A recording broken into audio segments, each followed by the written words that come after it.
So Carl came up to me like a couple of weeks ago and said, "You're going to be the MC," and he said, "It shouldn't be too bad." And then he said, "Well, I have a challenge for you," and we have a very distinguished keynote speaker, and here's an excerpt of his resume, and he said, "What you have to do is kind of pick out the highlights of this, you know, and present this."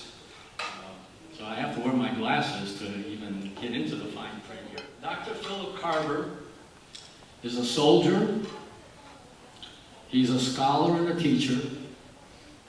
He's the founder of a think tank in Washington and a thought leader. He's a business executive with a lot of very substantial business experience. He's a terrorism analyst. He's a Ukraine military advisor. He's been asked by Ukraine to assist Ukraine's defense. And he's an analyst on Russia's new generation warfare strategy. So, I don't know where to begin. But let's start with the fact that he is a professor at Georgetown and teaches courses in science and technology, international affairs, graduate courses in contemporary Chinese and military and Russian military thought. His works have appeared in 24 books and more than 40 articles published by all kinds of prestigious military journals, including Military Review, Orbis, Marine Corps Gazette. He's written monographs that have been adopted by the German Ministry of Defense as mandatory reading. He is published in the Harvard Journal of Law and Public Policy. I could go on, but I got to get on to some of the other topics. So, in addition to these scholarly activities, and it's really wonderful that someone with that expertise is able to communicate it and teach it to others and inform others. And we very much respect the fact that he is doing all of this at prestigious universities and in those critical circles of influence in Washington, D.C. He is a founder of the Potomac Foundation, which is a research center that specializes in international security, both military and economic. Very interesting. He has, in private industry, 25 years experience as an executive with a company that eventually became part of the Northrop Corporation. And he headed an international division managing over 6,000 employees in 23 countries in Asia, Europe, Latin America, and the Middle East.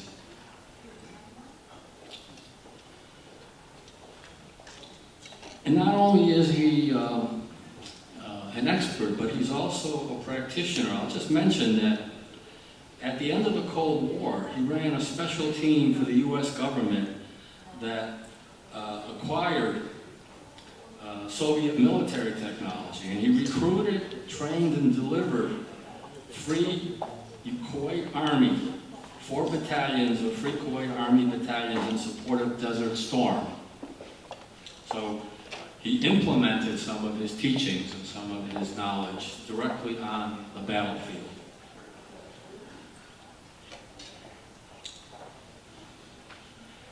Most recently, he has served at the request of the Ukrainian government and conducted 31 visits to the combat zone and spent literally half a year cumulatively on the front lines, interviewing commanders and submitting reports to General Philip A, who was in charge of that oversight from NATO.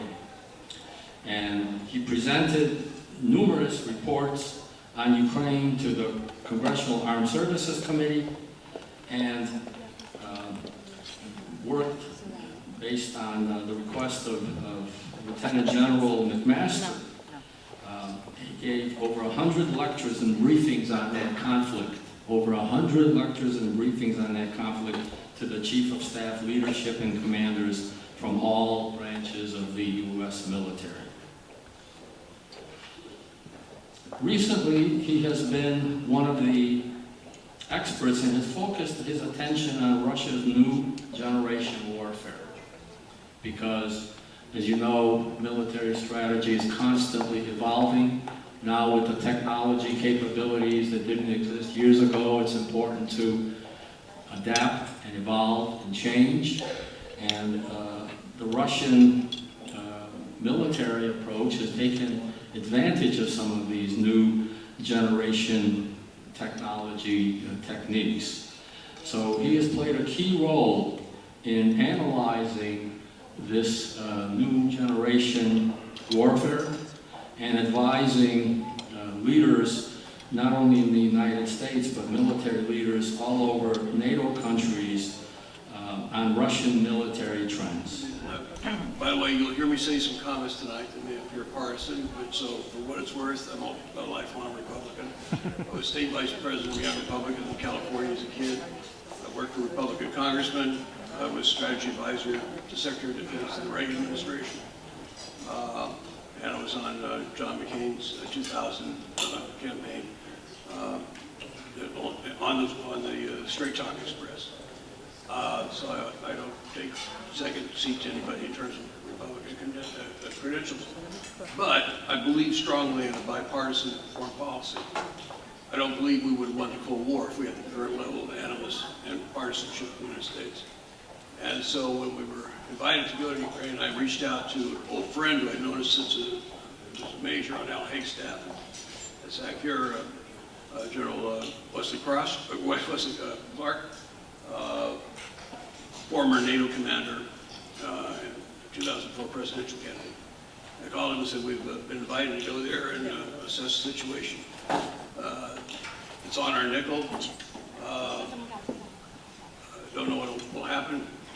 That's all I can offer, but it ought to be interesting. 96 hours we were in Kiev. 96 hours later we were in Kiev.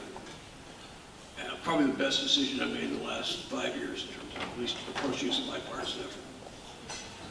And it had substantial help in getting various levels of the U.S. government. It took us a lot longer than we expected to get various levels of the U.S. government to support Ukraine. We were there about a week, and General Clark said, this is March of 14, last part of March of 14. As you remember, Crimea had been occupied, and events were happening in the Donbass. The U.S. Embassy was not allowing, under the administration, was not allowing American attachés or intelligence people to go east of the Dnieper River because they were afraid they would get kidnapped or otherwise come in harm's way. So it was hard to find out what was going on. Yeah, that's perfect. Yeah. Basically, okay, start. So Clark said, Phil, you got to get to the front. I'm going to go see the president of Romania, the president of France, Joe Breedlove, President Obama, which he did. He said, we got to figure out what's going on, put together a team, which I'd done before in various aspects. He said, get to the front and figure out what's going on. And I did. When we were in Kiev, the U.S. ambassador told us, when asked what if the Russians formally attacked us, in the east, the Ukrainians will put in a couple days worth of fight, and then they'll figure out a way to sort of honorably give up. Okay. It gets any closer, we're going to have to kiss. I think the chairman, the general whose work in Washington, by the way, has been exceptional and is owed an enormous gratitude from Americans and Ukrainians. It was great to see the Women's Auxiliary up tonight. When running around Ukraine, I learned a lesson, and that is if you have a tough job to do, give it to a Ukrainian woman. She may not do it, but you'll get somebody to do it.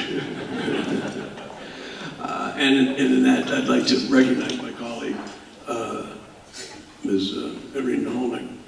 Her father recently passed away just several months ago, but was a fighter against the Russians and the Germans, and was awarded a medal from the Ukrainian government for his service. She has been, as a second-generation American, has been enormously helpful. She's been under fire with me at the front, helping me translate. She's treated Ukrainian wounded and also raised funds for the displaced families. So I'd like to, in honor of all Ukrainian women, I'd like to recognize her.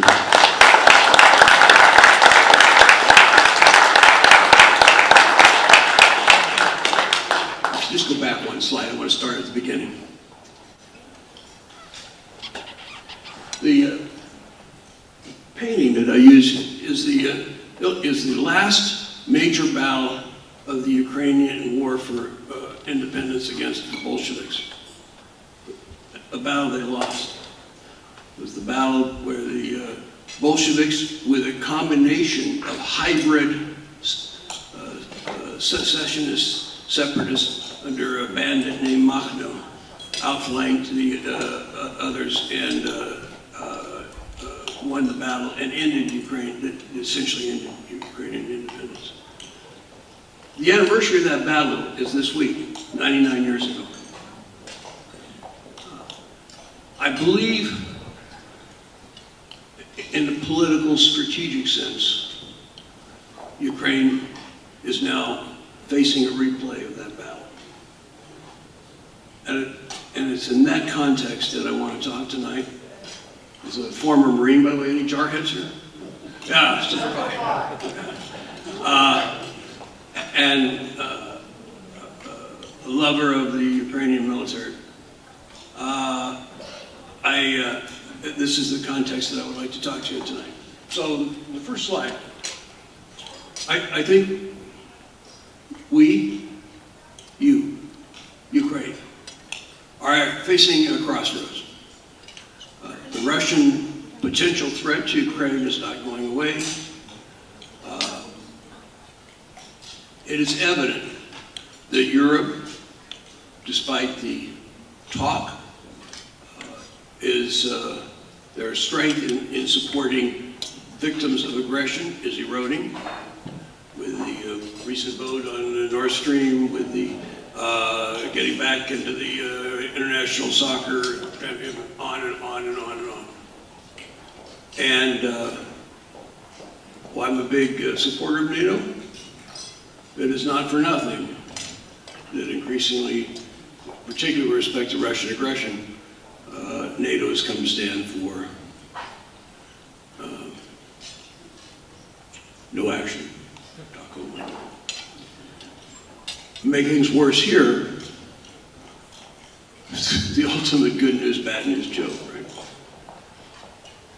When the Russian aggression started in Ukraine, 9 out of 10 Americans couldn't find Ukraine on a map. Well, now everybody can, and it's the center of corruption. If you're a Republican, it's the center of Democratic corruption. If you're a Democrat, it's the center of Republican. And you go, wait a second. Whose corruption are we talking about? Theirs or ours? Isn't that kind of weird? Vice President of the United States ends up having his son who's completely unqualified, taking $1 million a year, or the Ukrainians, knowing that their military requests are hung up, are put in the position of trying to respond to some kind of weird request. Within Ukraine, I've now sent over 100 briefings to the U.S. Army, and I think by my count, close to the 72nd, which is my purely accidental, my 72nd lecture to the diaspora, the United States and Canada and Australia. over the last several years, I've increasingly ended my discussions by saying, how long can Ukraine hold on? And I didn't mean it just in a military sense. Thucydides, writing about the Peloponnesian War, noted that democracies don't do well in long wars. They either lose the war, or they lose their democracy, or in the case of Athens, they lose both. So I don't blame the Ukrainian people for wanting some change, a chance to see if you can end this peace. But it's clearly a peace with a price, and it adds division. As veterans of the U.S. military, in a nonpartisan comment, I ask you, how can we let an serving American military officer be demonized for fulfilling his oath to the Constitution as opposed to a single individual?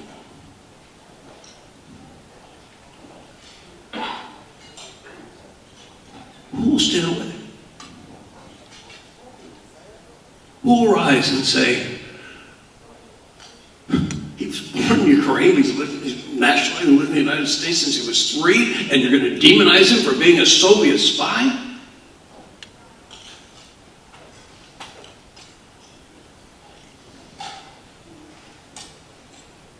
And I understand. We go, oh, well, if I don't support this administration, another will come and they weren't any better and blah, blah, blah, blah, blah, blah. It's not right. And somebody has to come to his defense. So, Ukraine is, and those who want to support Ukraine are at a crossroads. We face 3 competing areas, and that's really what I want to talk about. Next slide.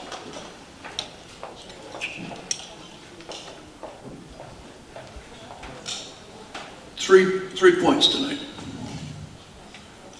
There is a Russian threat out there, and it is a threat to the United States and the West.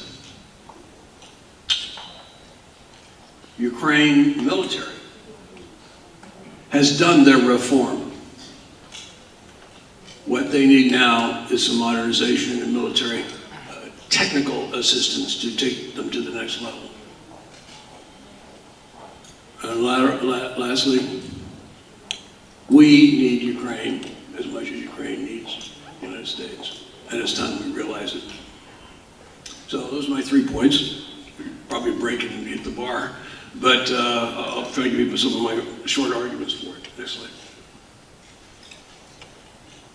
At the end of the Cold War, we in the United States sort of said, oh, well, you know, we had these assumptions about the Cold War was over, and Russia and China would be security partners, and if they didn't get it right away, they eventually would. They'd sort of, you know, be economically influenced to be part of the West. There was a global commons. There wasn't a serious military threat, except for terrorism, and so forth. Next slide. Well, that interregnum is now passed, and it's apparent that Russia, whatever it is, does not view themselves as a security partner. In fact, last year I had the opportunity, I wouldn't say it was a pleasure, but an opportunity to meet with one of Putin's senior advisors.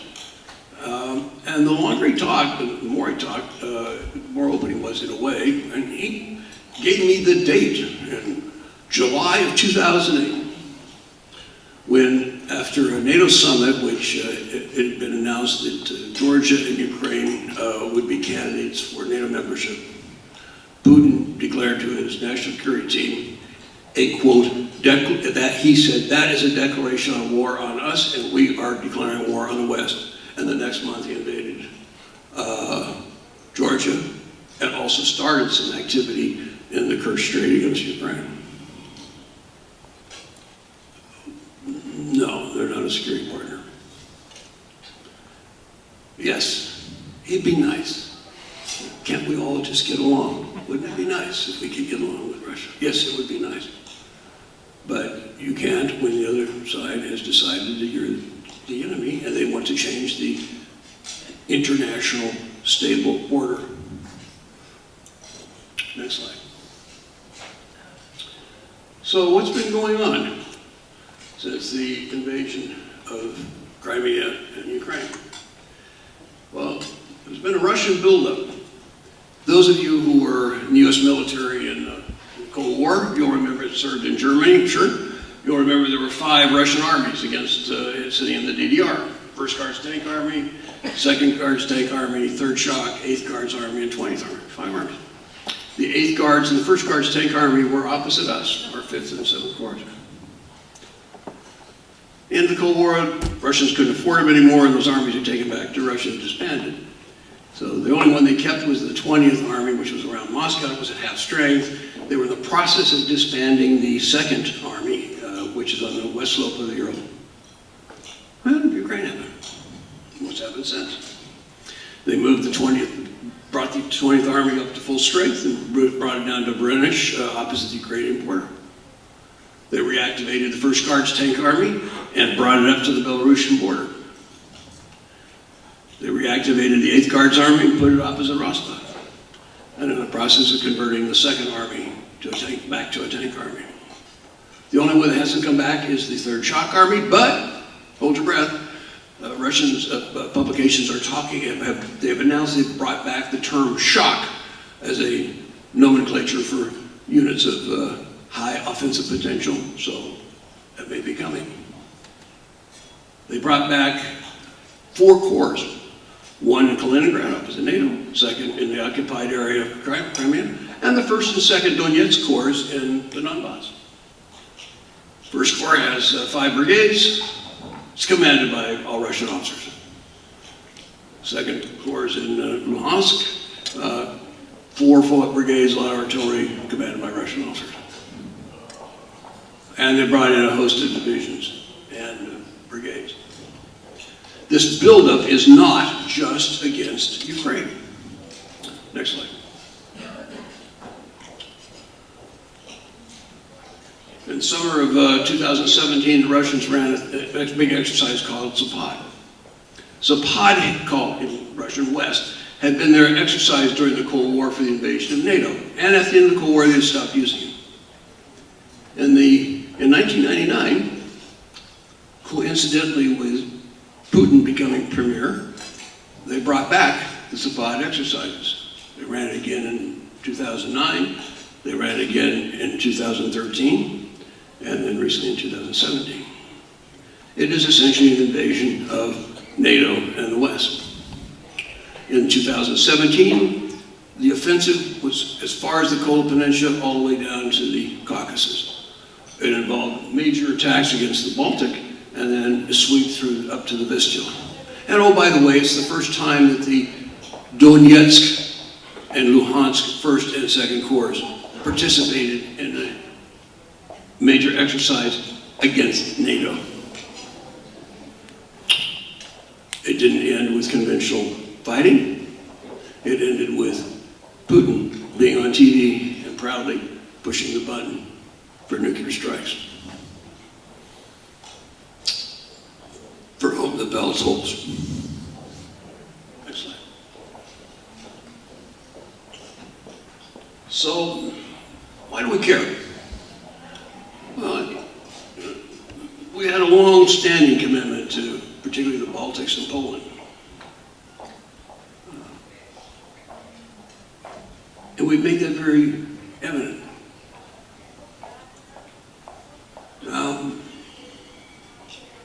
It's hard to say, but I guess a country that can abandon the Kurds who've helped us abolish ISIS will abandon anybody. I've had phone call after phone call from countries from the Pacific and Europe the last 10 days. I cannot, in my 50 years in Washington, I cannot remember. I have not had an event that was so, that pretty witness, that was so destructive to American credibility. I think in the end, Eastern Europe, every major war in the 20th century started in Eastern Europe. And whether we liked it or not, and we weren't there in the beginning, in either one, we got dragged into it. It's in our interest to make sure that it doesn't happen again. Next slide.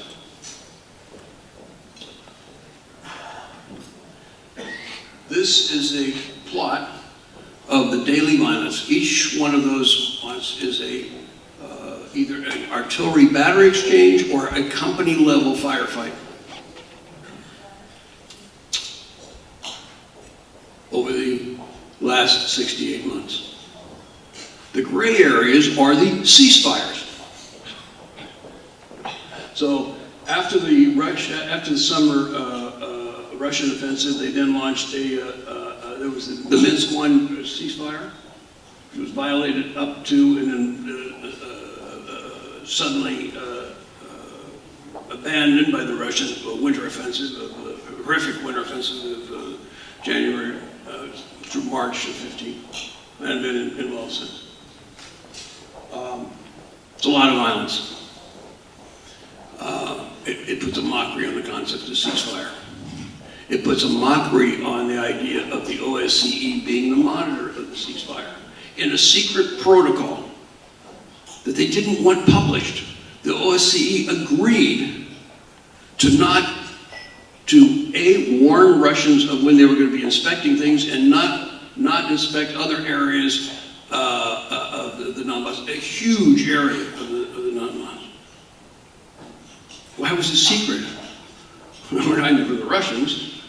They're hiding from the Western public.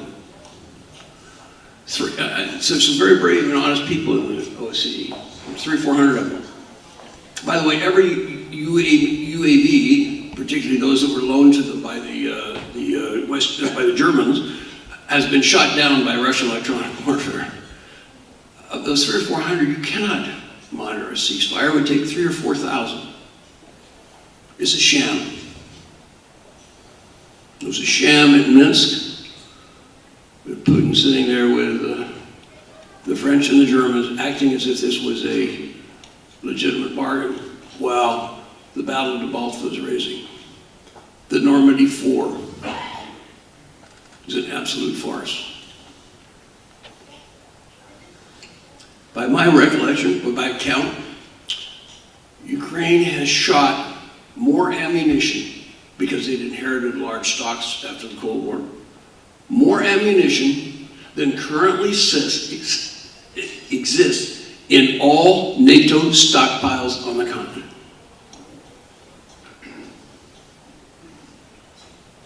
How long can they go on? Next slide.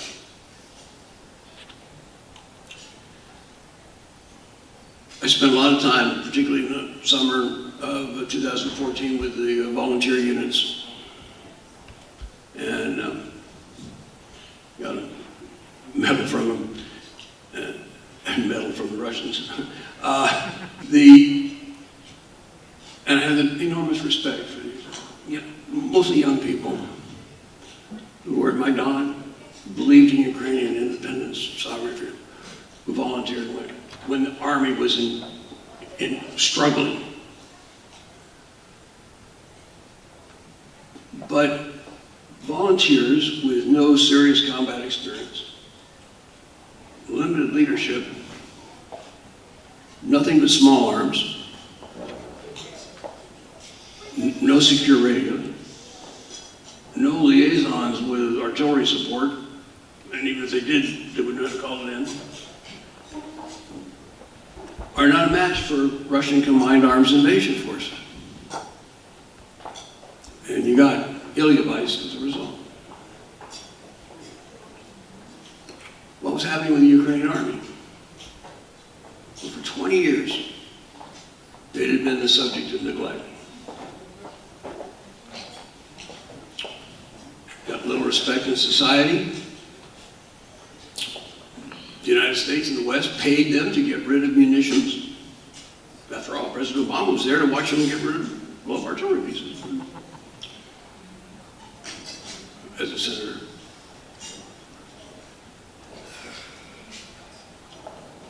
When the war started, they had notionally 14, 15 brigades. One was lost on Crimea. They could only get 10 battalions out of the concern that were considered combat ready. By Ukrainian definition, a unit was combat ready if it had 60% of its manpower and 50% of its vehicles could make it at the gate. And a lot of those vehicles didn't make it to where they were going.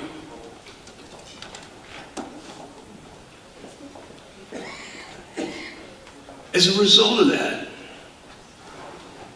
there's a sort of myth that's going on. That, well, it was the volunteers who saved Ukraine, and it was the corrupt, old Soviet-style leadership of the Ukrainian army that didn't rise to the occasion. It's not fair. It's not true. And I'm going to spend a little bit of time telling you why I believe that to be the case. The issue today is not the reform of the Army. The Army, in my opinion, over the last 5 years, has reformed. It has gotten rid of the deadwood at the top. It has brought in a whole new generation of these young combat commanders who fought, lost, and won those early battles. They know what it's like to fight the Russians. And in numerous cases, they beat them. They are not obligated to any oligarch. They did not pay anybody for their commission. And it is to the credit of General Archangel, the last chief of general staff, who insisted on bringing up and promoting and increasing responsibility to this entire new generation of young leaders. Next slide.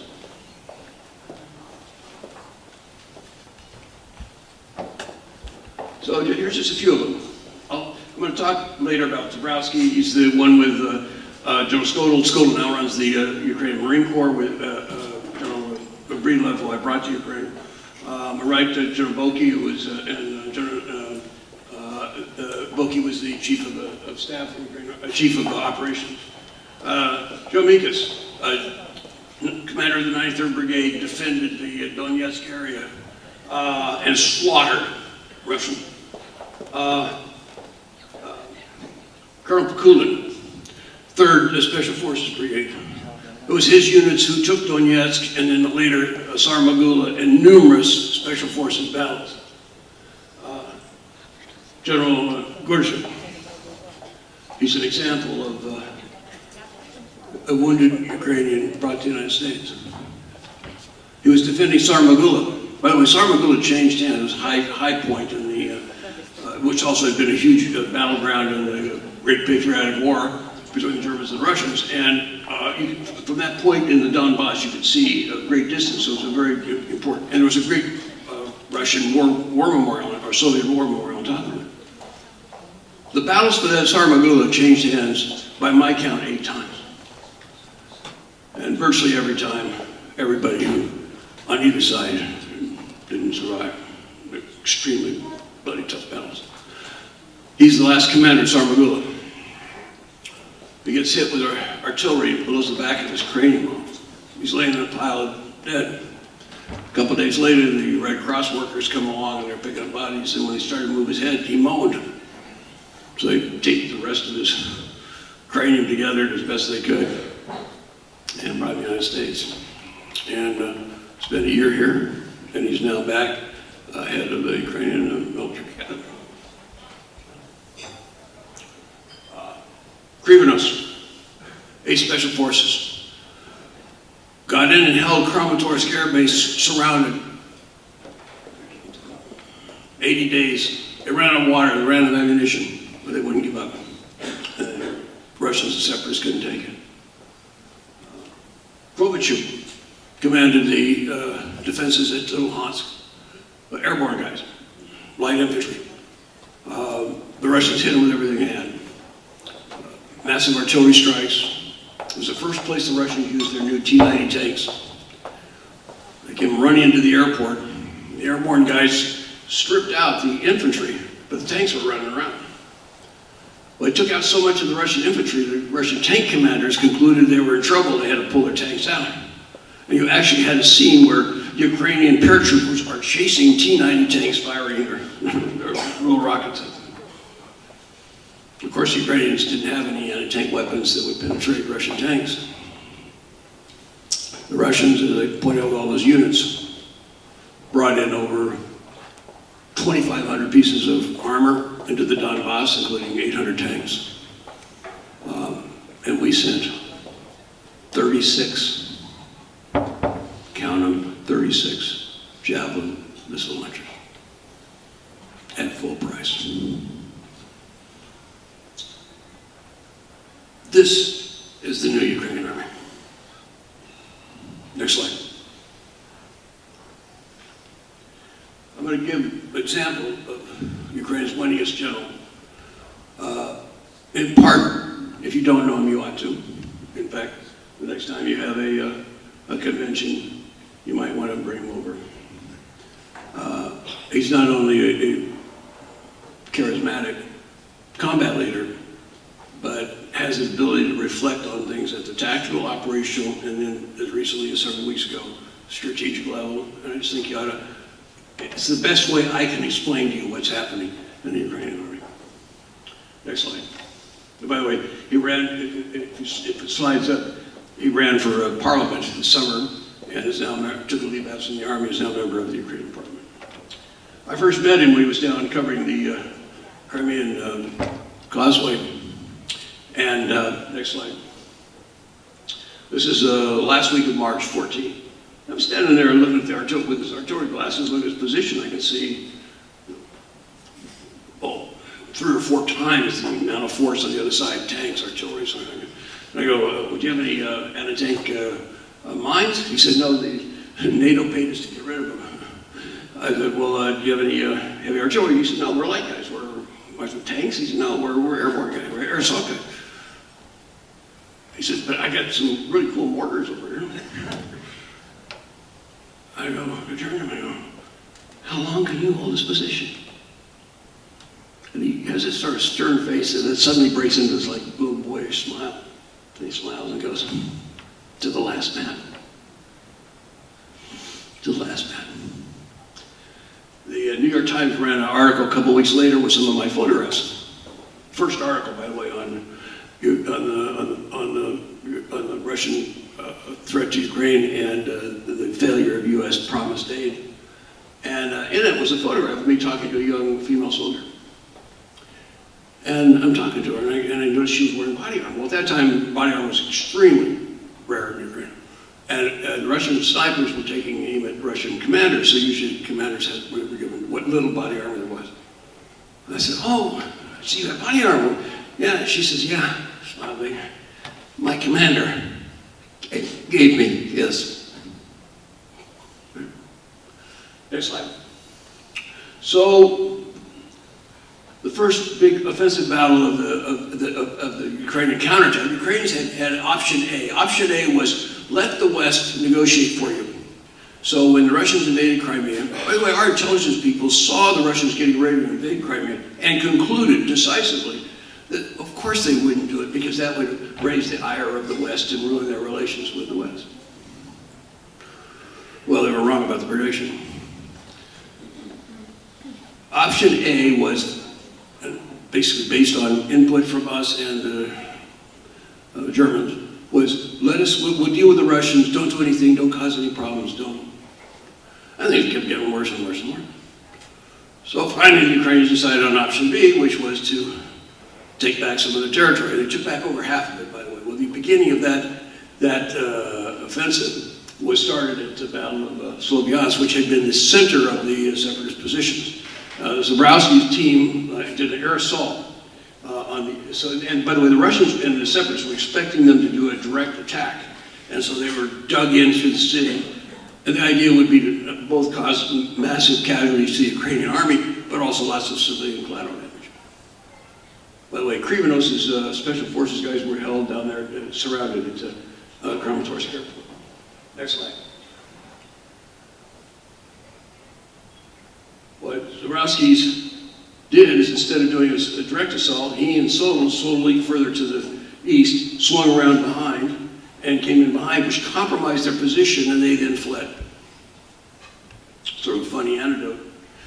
When I say fled, they ran around to Sloviansk, grabbed every vehicle they could, and anything that seemed like worth taking, including pianos and furniture and TV sets, and ran all the way down to Donetsk. They get down to Donetsk and they meet the Russian commander and they want to get paid. He said, "You idiots, you left the safe with your money up in Sloviansk." Next slide. During the summer, Ukraine was trying to do three things with Plan B. One is seal the border so that they couldn't have the infiltration of Russian supplies and equipment. Secondly, to cut the two republics in half, and then free the individual cities. There's, as I'm sure most of you know, there's basically two ways to take an urban area. You can do it the decisive way. You put your artillery into an axis, drive your armor into the center of the city, take the inner city, and then work your way out. Do it fast, but it's destructive and cause a lot of civilian damage. Or you can take it block by block. Well, these are Ukrainian cities. Ukraine didn't want to kill its own citizens, destroy its own, so they're doing it block by block. The trouble is you take a couple blocks, and it gets night, you fall back, and the next day you got to take a couple more, and back and forth, it's slow. So it was difficult. So there's several brigades along the border, and they're caught between the separatists and their growing strength because they weren't enough to stop the infiltration of major weaponry and Russian artillery. At the Battle of at Zinophilia, two Ukrainian formations, battalions moved into position at night because they'd been told that Russian unmanned aerial vehicles didn't see at night, which happened to be wrong. And 3 o'clock in the morning, they were hit with a fire strike that basically made both of them completely combat ineffective, including thermobaric weapons. And the commander was killed, medical staff was killed. I had the deputy commander tell me afterwards, we have to invent a new form of triage. New level of triage. We go, what is that? He said, that's when your soldier comes up to you and he's on fire and the thermobaric will only stop burning when it gets to the bone and he's begging you to shoot him. Couldn't get the wounded out, couldn't get resupplied in. So General Mazhenko and Zabrowski sat down with the help of, again, Solo and several others, and in less than 24 hours put a rescue plan together. Next slide.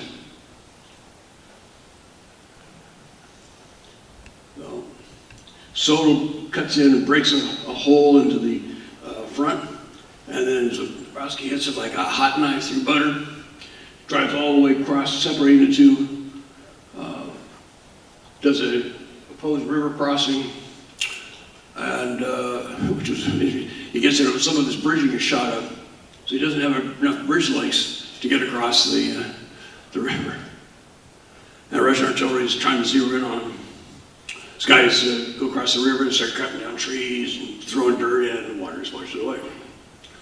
In the end, they put 31 civilian vehicles into the river and created an artificial breakwater so they could get to. They got across and rescued 3,500 troops that were caught by one, and then came back. I asked him afterwards, because he'd studied at Leavenworth, I asked him, where'd you get the idea for doing that raid? He said, well, I studied Jeff Stewart's raid behind McClellan in the American Civil War. I thought it was kind of a cool idea. We sort of based it on that. Next slide. These are Zabrowski quotes, by the way. The next month, the Russians hit Luhansk, overran the airport that was describing that battle, and blew the whole southern front wide open. Brigade had been moved from the west, basically reservists, no effective anti-tank weapons. Russian armor hit them. What anti-tank weapons they had were just bouncing off the Russian tanks. Their commander was killed. Some of these guys jumped in their vehicles, including some of the sub-commanders, and broke the land speed record, getting back to their home. 800-kilometer drive. They didn't call them cowards. But ask yourself, what kind of government will allow its military to get in such a bad shape that only old guys and new raw recruits are thrown into the breach. The volunteers were at that battle where the first arrow is down the south in the center. At Ilyevsk, surrounded. Putin offers a humanitarian exit. By the way, Ukrainians were taking care of about 300 Russian wounded because they take better care of Russian wounded than the Russians do.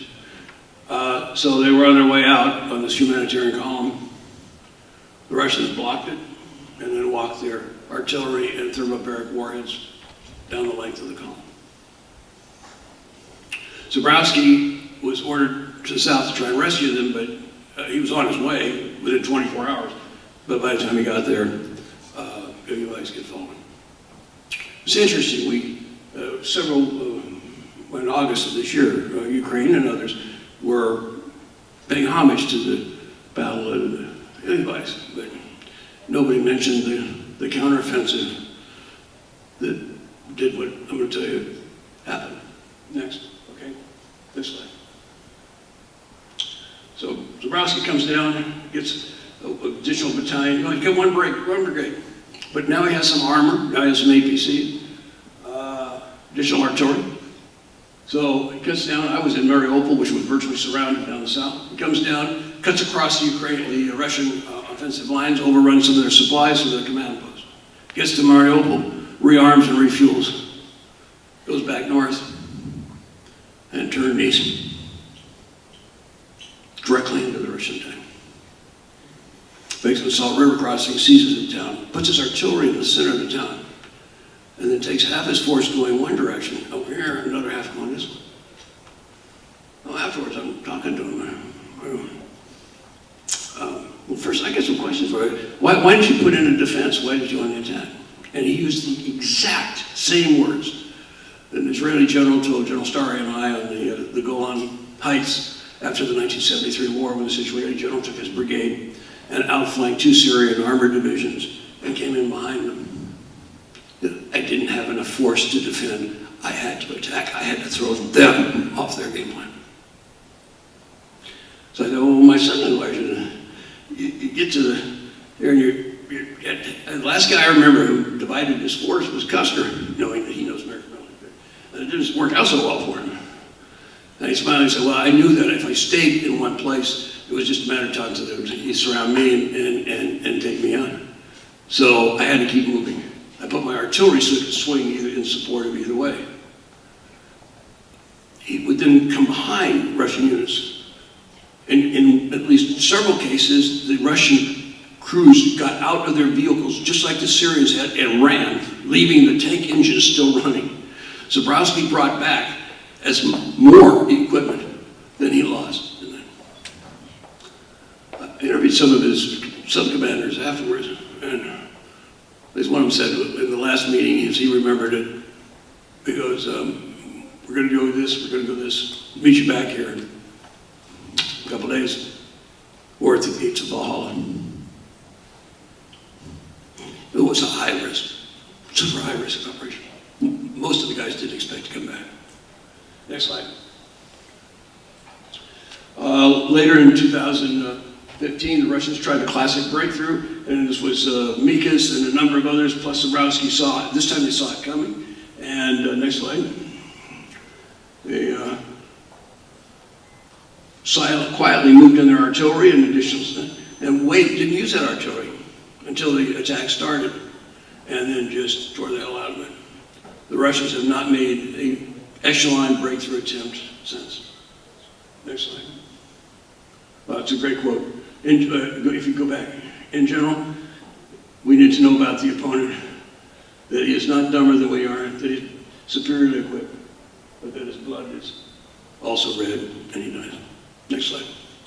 I brought Zabrowski here in the United States 3 different times, Fort Bliss, Fort Bragg, Fort Benning.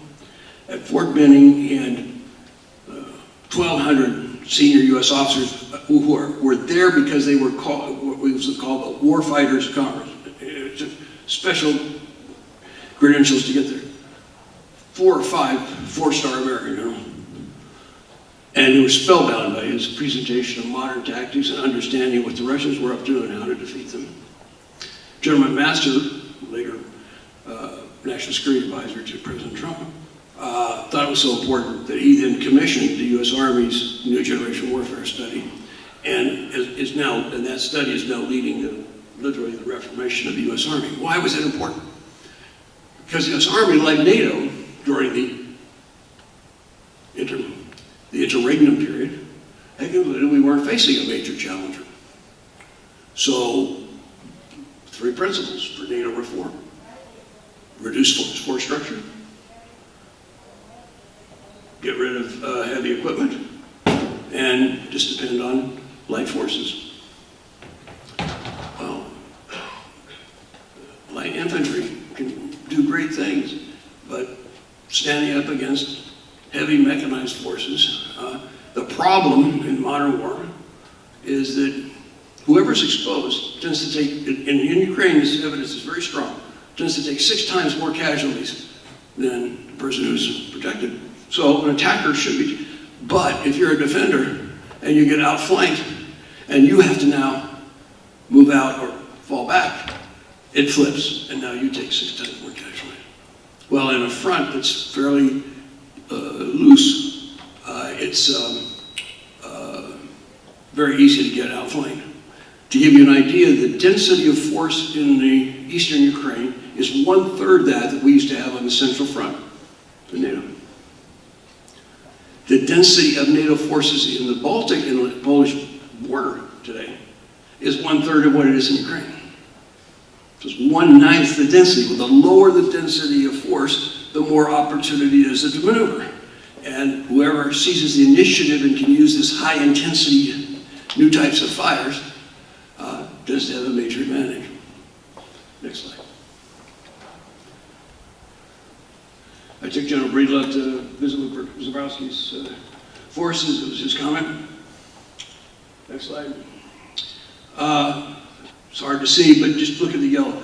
So when I met Zabrowski, the entire Ukrainian airborne and air assault forces only had 2 battalions, which would be a yellow, one was yellow markers, only 2 battalions of artillery. Today they have 22 in the airborne air assault forces because they learned the lesson. That is more artillery battalions in the active force of Estonia, Lithuania, Latvia, Germany, and England today. Next slide. Rzeszów, they had no armor, no tanks. They've now added 18 armored vehicle companies, including 6 tank companies to the air. And I asked Zabrowski, I thought you guys were like that. I was teasing. They said, against this opponent and his level of quality of the technology, you cannot fight light. You have to fight heavy.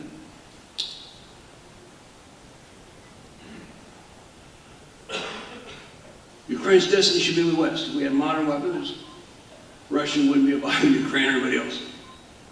But what we need more than anything else is the knowledge that we will not be abandoned. Next slide. There's been a significant sea-state change in the Ukrainian attitudes towards NATO. And for all the various criticism, I think President Poroshenko needs recognition for at least 2 things he did. He committed the country to try and join the EU and the West economically, which was actually what Maidan was all about. Many people not wanting to be pulled back into a Soviet-style collectivist economy. But the French farmers didn't want it. It didn't happen. He committed to join NATO. Ukraine, so people say, oh, well, NATO has certain requirements. Certain things have to be done to meet some.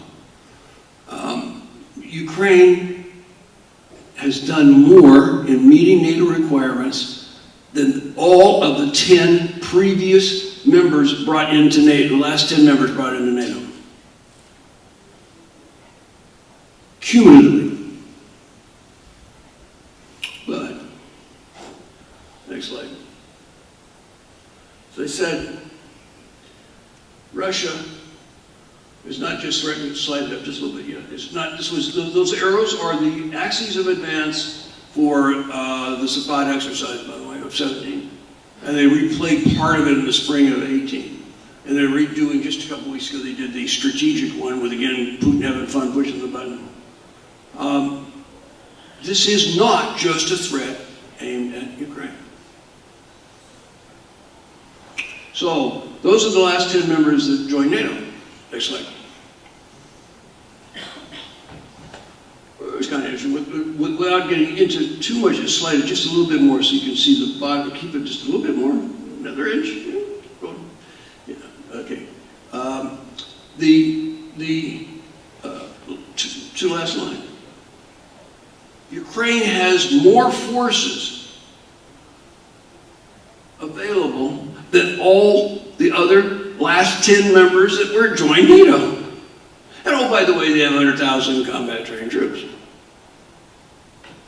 It's also sort of interesting. By the way, I don't know if you noticed at the slide about the polling data. Joining NATO is most popular, and as one would expect, in Western Ukraine. But you notice the next line below that said, the highest enlistment rate in the Ukrainian armed forces today is from the East. People who have Russian ethnic backgrounds, people who even speak Russian. Because they are there and they know what that tyranny is. It's not accidental that they're called the Donetsk government, the People's Republic. If it sounds like North Korea, it increasingly is in terms of repression. Next slide. So you go, wow, what if those 22 brigades were on NATO's side?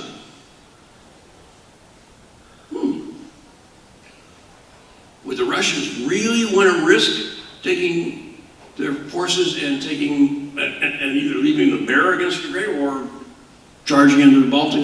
I don't think so. Next slide. So 2 weeks ago, the UCCA asked me to bring General Zabrowski to Washington to give a lecture, and I asked him. He'd given these lectures on tactics and operational art, which he's considered. Not me. I've had a number of NATO and U.S. officers describe him as Ukraine's Rommel, Ukraine's Patton, Ukraine's Trump. I compare him to General Don Starry, who was a good friend of mine, who was the father of airline battle, because he has that ability to be a charismatic commander, but also have this sort of out-of-body ability to analyze things very, very in detail and clearly. So they asked me to ask him to address some of the bigger issues. Okay? So I said, hey, give us, rise to the occasion, give us your strategic view. So he gave 3 different options for Ukraine, and I think you ought to see them. Next slide. This is basically where we were up to the election last spring. And you can go back to it. But basically, Ukraine's the victim. Oh, poor us, please help us. Pennies for the poor, javelin here or there.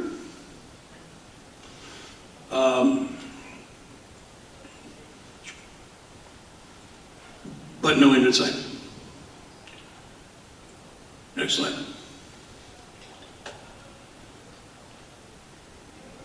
Here's the words. Can you imagine giving that sacrifice of the Ukrainian forces and suffering the way they have the last 5 years, and then see the whole thing go away? I was talking to a friend of mine in Special Forces this weekend. Spent several years with the Kurds. I couldn't console him.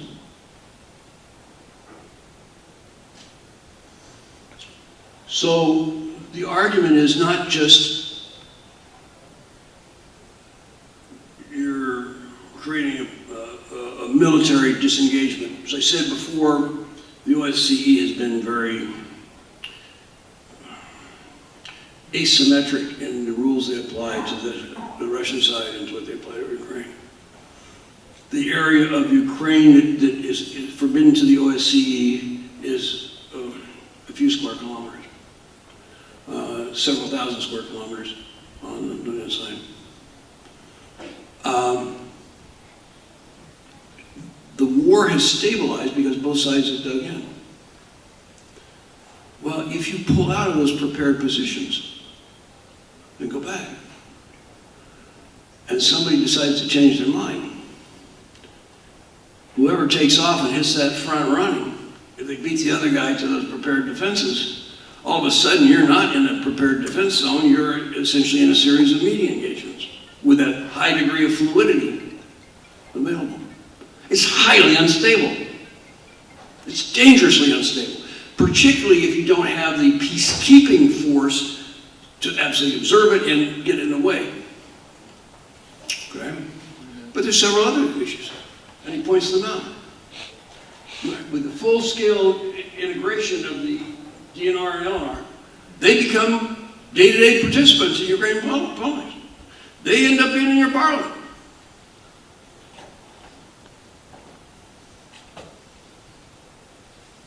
Next slide.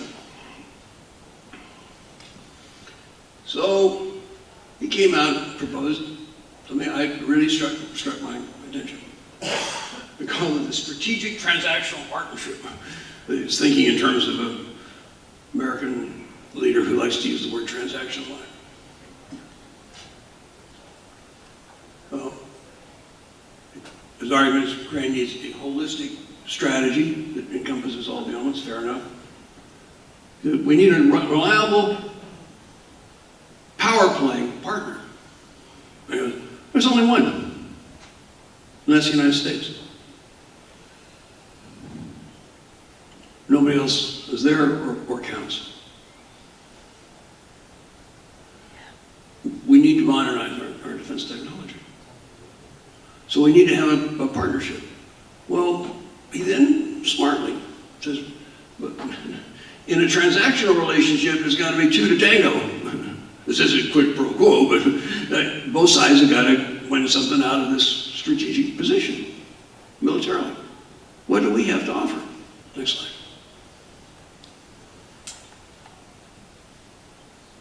So Russia is going back to emphasis on tactical and operational level ballistic missiles, the SS-26. The INF treaty is now ended. They're moving these things forward. We don't have such a missile. The U.S. Army is currently trying to develop one, and the current IOC is 8 years, but maybe longer. Ukraine is testing a missile that would do what our specs say, out to 500 kilometers right now. In fact, this week they tested another missile that works as a anti-ship missile that we also need. Now I know we would never want to lower ourselves to Ukrainian technology. I mean, maybe some kind of degree of partnership, or in terms of geographic deployment. If you put those missiles in our missiles, or our controlled missiles in Ukraine, you suddenly cover. Oh, the map doesn't show through. So it's essentially showing coverage into Eastern Europe. The center circle, the lighter circle, is what happens if you have AWACS, an American fighter, or Allied fighter, but American fighters. Well, what needs to be done? Ukraine has air defenses and small air force, much of it was shot out of the sky during the first year of the war, and they haven't had the money to buy others. But what they really need is modern munitions and electronics so they can talk to our AWACS and our fighters, and we can work together. Might be an interesting trade. And the same with Turkey appearing to be switching sides, and Russia laughing all the way and exercising its control over the Black Sea. You can play that game two ways. You want to play control of the Black Sea from Crimea? Well, you can also control it from Ukraine. You know, the Chinese have essentially pushed our fleet out of 1,000 kilometers out of the Pacific back because they can, their missiles can hold our carriers and surface ships vulnerable. Take that page out of the Chinese copybook, and all of a sudden, the Black Sea isn't anybody's sea. It's interesting. And Romania and Bulgaria are safe. Hungary's. So there is a lot that Ukraine can offer. Next slide. And just slide it up a little bit more. Yeah, a little bit more. Yeah, there you go. So,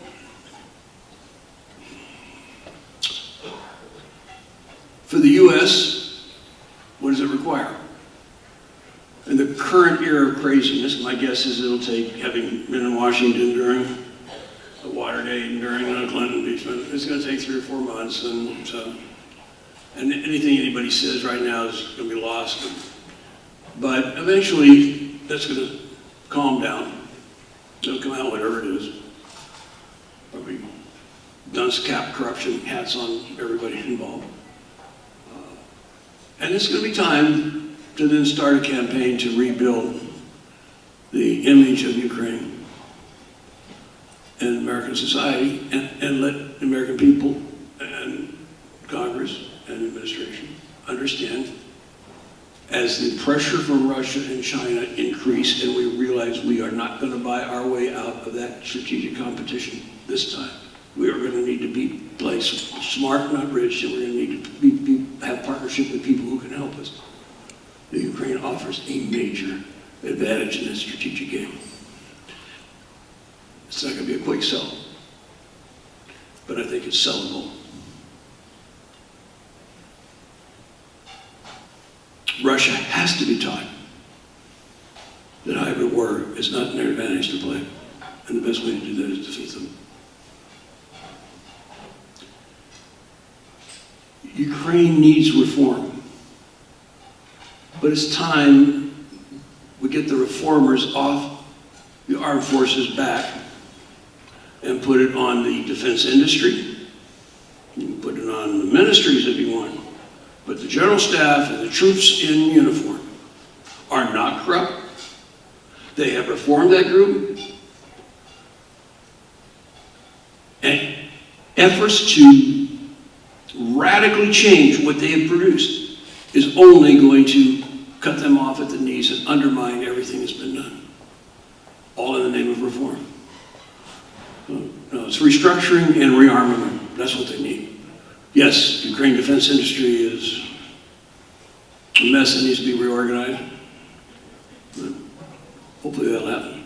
There are many areas of corruption in society, but the guys in uniform who've done the fighting and the dying are not part of it.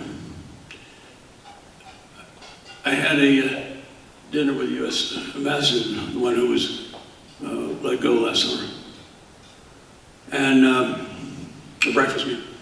And her political assistant, or political officer, oh, we have to deal with corruption in society and the general staff. I go, excuse me. I've spent a lot of time Ukraine military, and particularly the general staff. I haven't seen corruption. I've seen corruption elsewhere in Ukraine. I can give you a case in point. Boy, have I seen some corruption. But not in the uniformed military, and certainly not general staff. So would you just give me one example, just one example? And she couldn't. So we need to stop this one-liner slurs and recognize that military for what it's worth. I believe that President Zelensky is on a steep learning curve. And he's going to try his peace plan he promised to the people. It was a major factor in him getting elected. At some point, and I hope it works out, but I wouldn't bet on it. And at some point, and I think he's also had a more realistic view of the U.S. and is trying to reach out, to be part of NATO. Like any Ukrainian politician, wannabe politician, comedian. He doesn't come from the honorable ranks of the military, at least. He's certainly got his share of interesting associates. But it seems to me he's trying. At some point, I think he's going to, hopefully about the same time, we'll get our act together and get out of our sense of silliness, our period of silliness, and realize that we're in a really tough world with a lot of pressure. And we need to get serious about it. It needs to be bipartisan. And we cannot use Ukraine as a whipping boy for partisan politics. So that's the crossroads. Why do I do it here? Because you guys understand. You know what it's like to take an oath. You know what it's like to be called in front of a commander. You know what happens when you see something and you're called in before Congress or a court.